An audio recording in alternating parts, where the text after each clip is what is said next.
What's up, guys? I am prepared to cut you down! Yes, this is a wooden sword. And I could kick your butt with it. So yesterday, August the 6th, was an awesome day for all Dragon Age fans everywhere. We finally got some new Dragon Age Inquisition news, and it was beautiful. As our favorite redheaded dwarf would say, it was spectaculous. I'm so excited to get the Gameinformer magazine. The cover is pure love. The first thing that I saw before I saw the title was that big monster thing, and I was like, oh hell no. I was like, what is this? And I see Cassandra and Varric.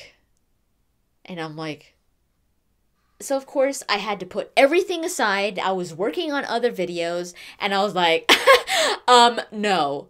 I mean, this is why I love Gameinformer so much. I have a crap ton of magazines of Gameinformer, and I truly consider myself as a collector of Gameinformer magazines.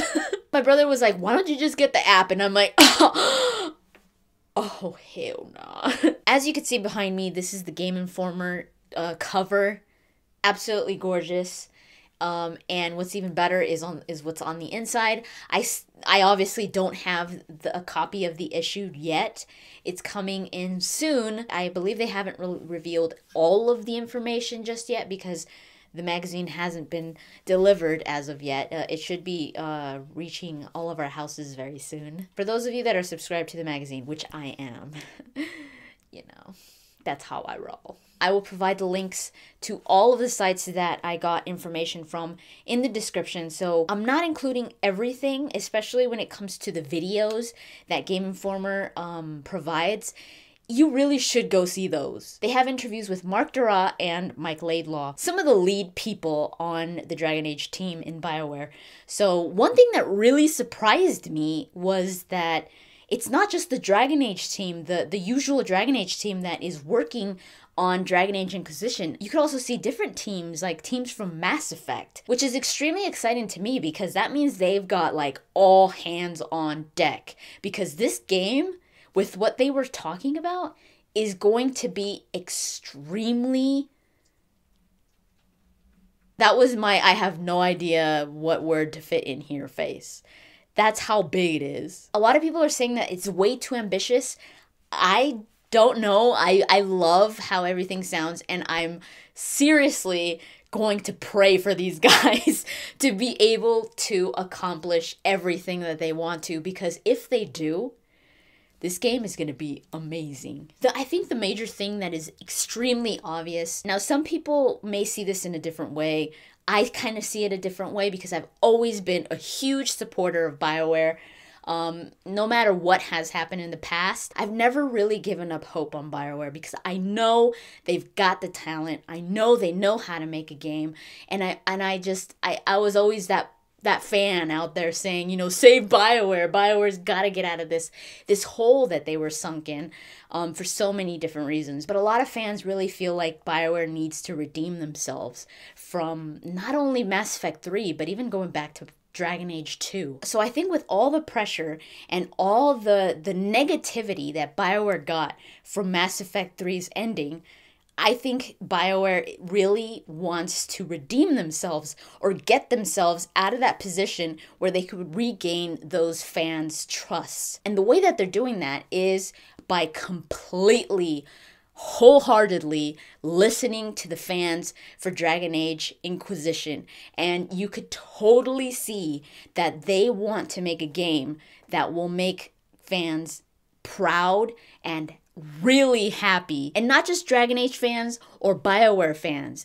I mean like RPG fans. If you're a big RPG fan like I am, you will be excited to know that BioWare is returning to their roots, to their Baldur's Gate roots. It's going to have more of those RPG elements than any of their current games, because they kind of slipped away from that and went more into like the action RPG, but now they're kind of stepping back and going back to their roots. If you're not used to classical RPGs, you will get lost. But BioWare has always been extremely good at taking RPGs and making them understandable, making them so that you could play them and feel like you're doing something that is challenging and involving a lot of skill and involving a lot of strategy and all this stuff where you just sit there and think, but making it fun at the same time and not like, oh my god, this is too much. You know, you have to like sit there with a freaking calculator and like dice and stuff like that.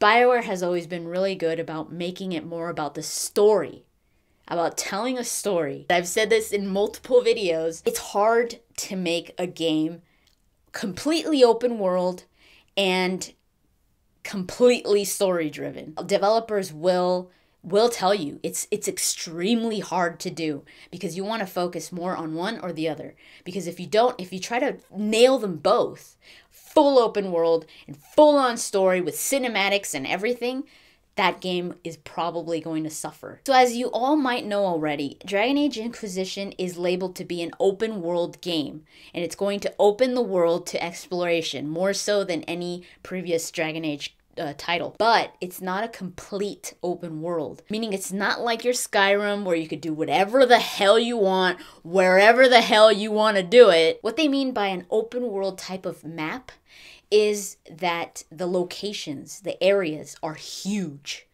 and allow you for a lot of exploration. They knew in order for this game to not suffer in any area because of this picking and choosing when it comes to the open world and the story, they decided to balance it out instead. So having a semi-open world with large areas and a lot of exploration, as well as keeping their style of storytelling, which involves a lot of cinematics and that deep characterization that we all love from BioWare. I said in a previous video, my Dragon Age Inquisition E3 video, that the map for Dragon Age Inquisition was going to be like 4 or 5 times bigger than that of Ferelden's map.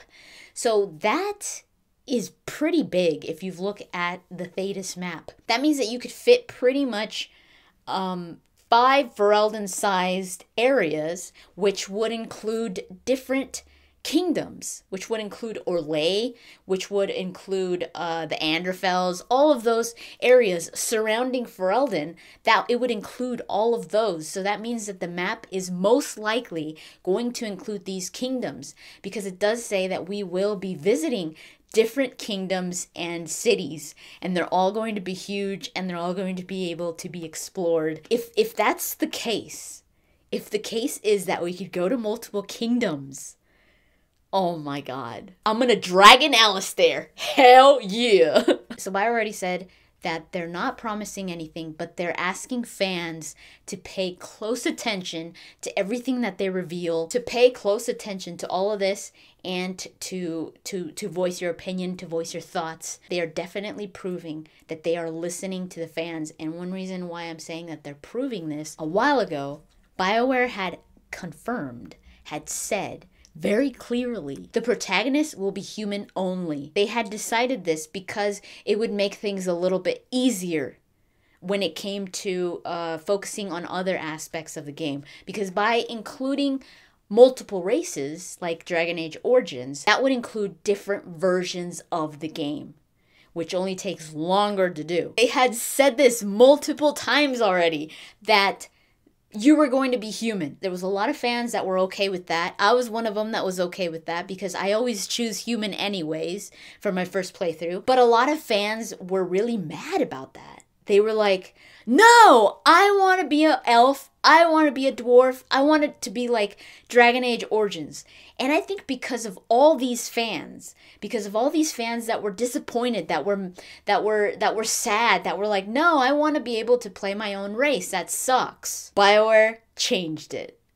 BioWare is now adding multiple races to Dragon Age Inquisition. This is absolutely amazing news. Oh my god. You could choose between a dwarf, an elf, and a human, And they still haven't said anything about Kunari. So there is no on Kunari and there is no yes on Kunari, because a lot of people are thinking that maybe Kunari will be later announced.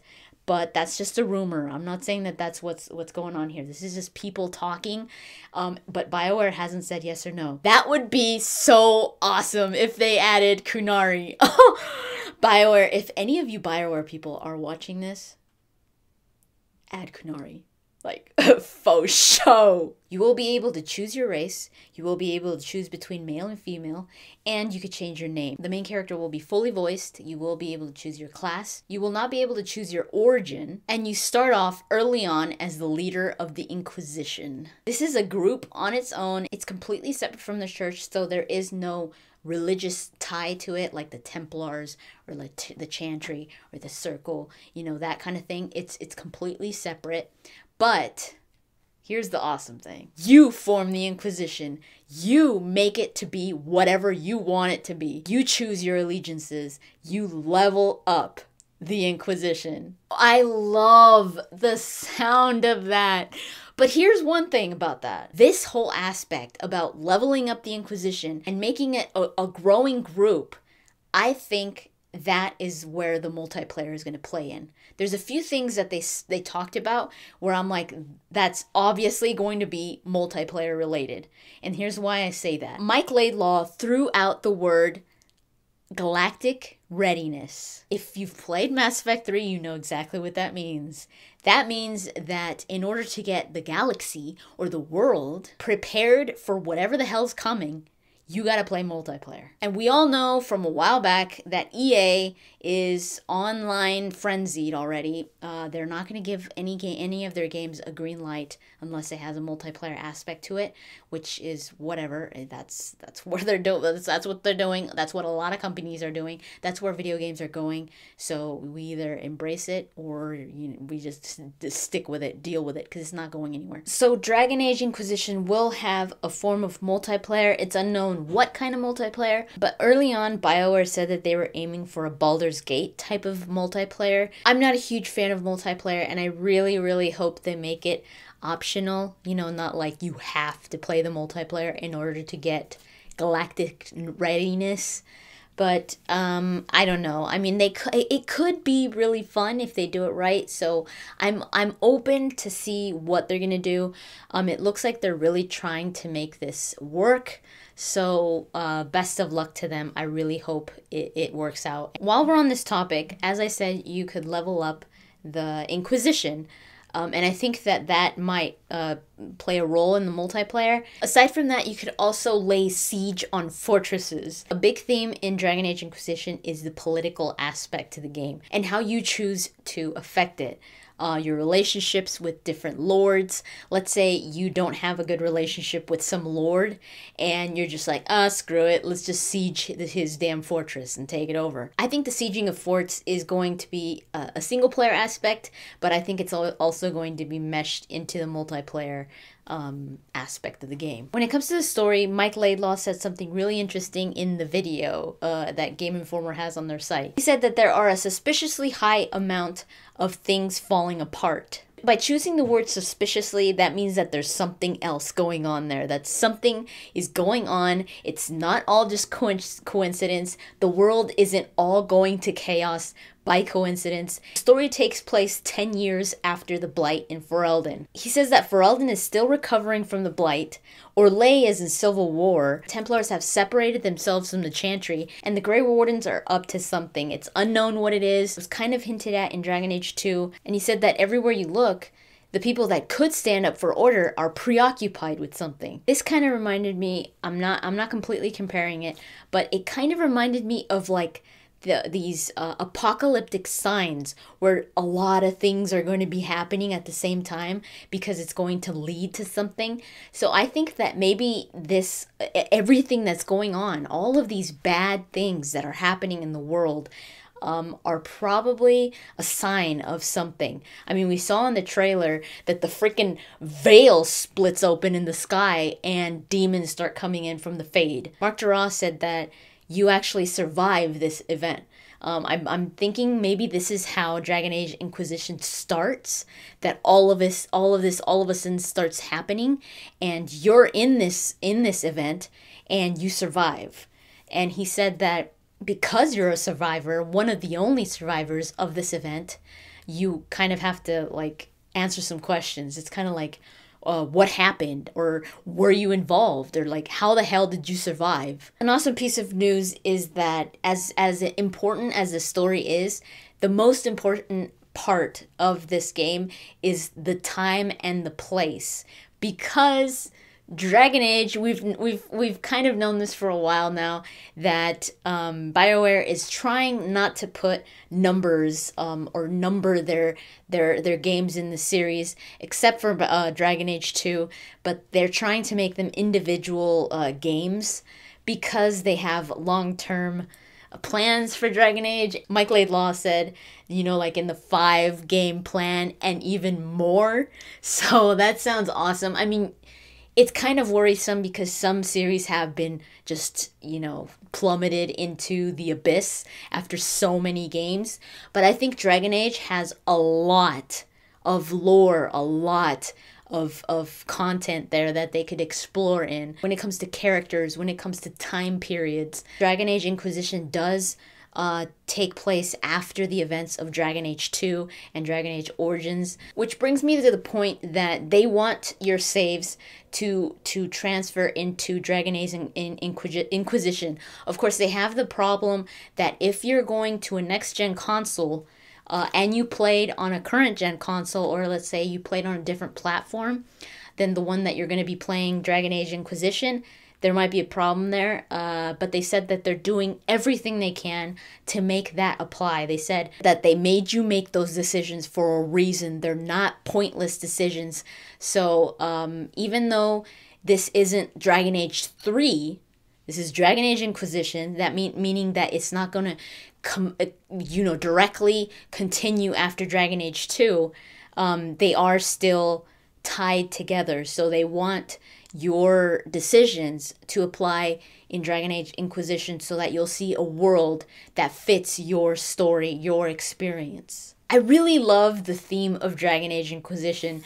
What happens when a world is weak and torn apart? And what is the nature of the one that rises above it? I love that because it really shows a game that is going to be completely driven by you. Of course, there are going to be things that are going to apply to everyone's game, of course, like the characters and all that.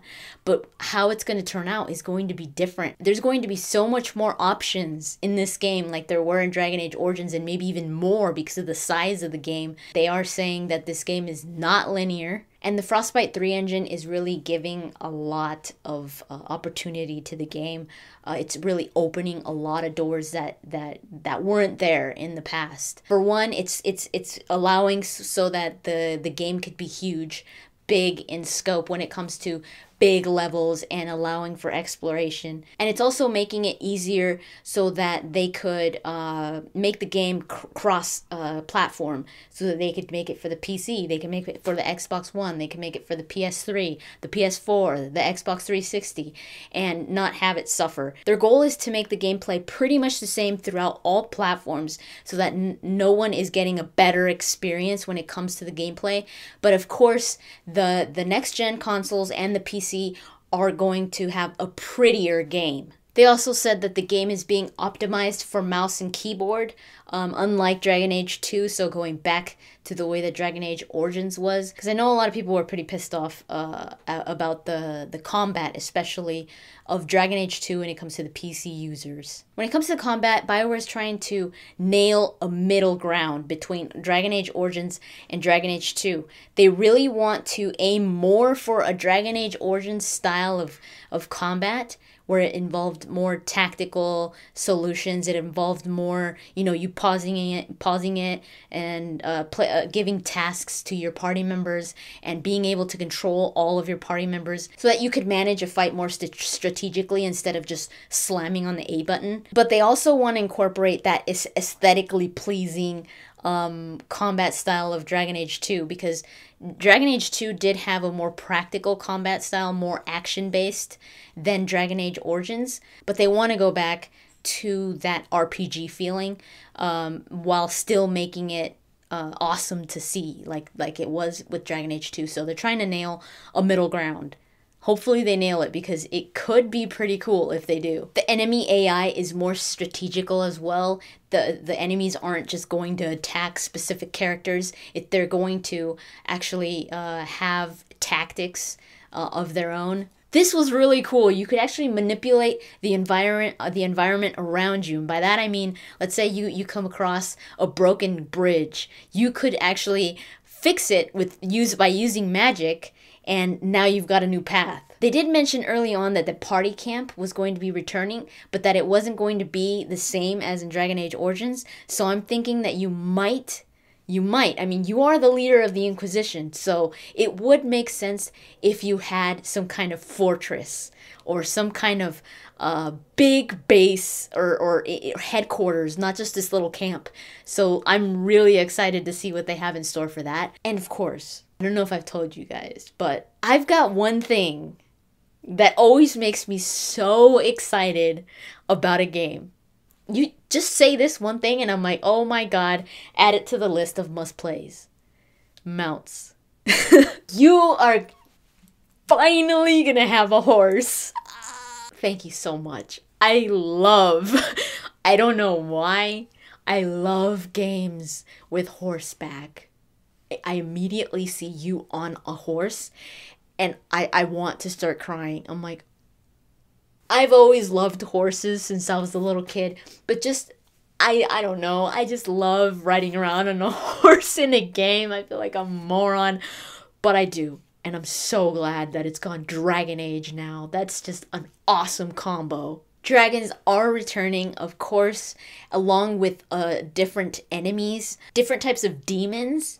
And they're not going to be scaled to you. So if you encounter this big, huge thing on the cover, you gotta run, like faux shizzle. I love that.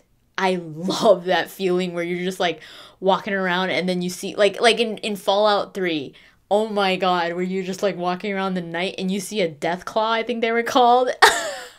I love that feeling where you're like, oh my god. So that's pretty much it. So we're getting a Dragon Age Inquisition that is sounding completely evolved from the previous games, which is so exciting to me. They're saying that this is going to feel almost like a tabletop RPG, where it's very open-ended and you have the freedom to play the game however you want to. You want to continue the main quest? Go for it. You want to do some side quests? Go for it. You want to just explore? Go for it. And the more you do, obviously, is the more the Inquisition is going to level up. Oh, and I almost forgot, they are including a weather effects system and day and night cycles. You know, a lot of people have asked me this. How do you think Witcher 3 is going to stand up against Dragon Age Inquisition? Because they're both similar types of games. They're both RPGs. They're both going to be open world, although The Witcher 3 is going to be a full-on open world. And my answer is, obviously, I don't know, because the games aren't out. But you know what I think? Holy hell, we're gonna be in for some awesome games for 2014. We're gonna have 2 freaking RPGs that are gonna be amazing.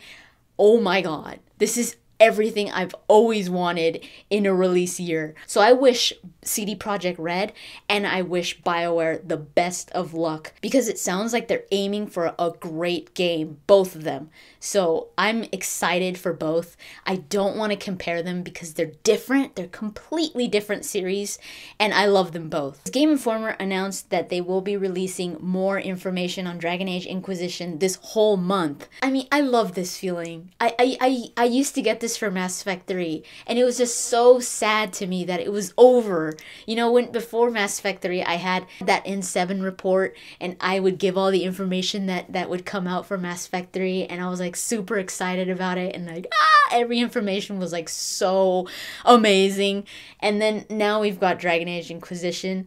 So I just love this period of time where we get so excited for a game, for it to come out. I mean, the wait is horrible, but all of these reveals, all knowing more is just so exciting to me.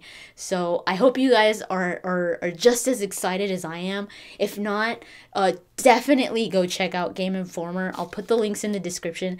Check out that video. They say a lot of stuff. They reveal a lot of stuff. They show a lot of stuff. I'm really impressed with BioWare because they were really, really quiet about Dragon Age Inquisition, and I was like, they're being careful, and they're probably not going to be talking too much about it. But then all of a sudden, they're just like, bam! Cover of Gameinformer, punks! What now? That was good. The next Gameinformer update is going to be this Friday, August 9th. So yeah, be sure to tune in. They're probably going to have another video. I'm not sure if they're just releasing the information that they're going to have on the magazine, like little by little on their website before it's released, before people actually read the full story. It might be that, I don't know, or if this is just separate information, but they have added, I have seen 2 videos already. The first one yesterday, and then the one today. So yeah, I'm super excited about it all. I will keep you guys up to date. I will do videos, in case you guys don't see it or see this information. I'll just put it all in one video, but I would recommend you go and watch those videos at least if you don't want to read the whole article. But yeah, thank you to Gameinformer for the information. Thank you to BioWare for being so awesome. And yeah, thank you guys for watching, and I'll talk to you guys later.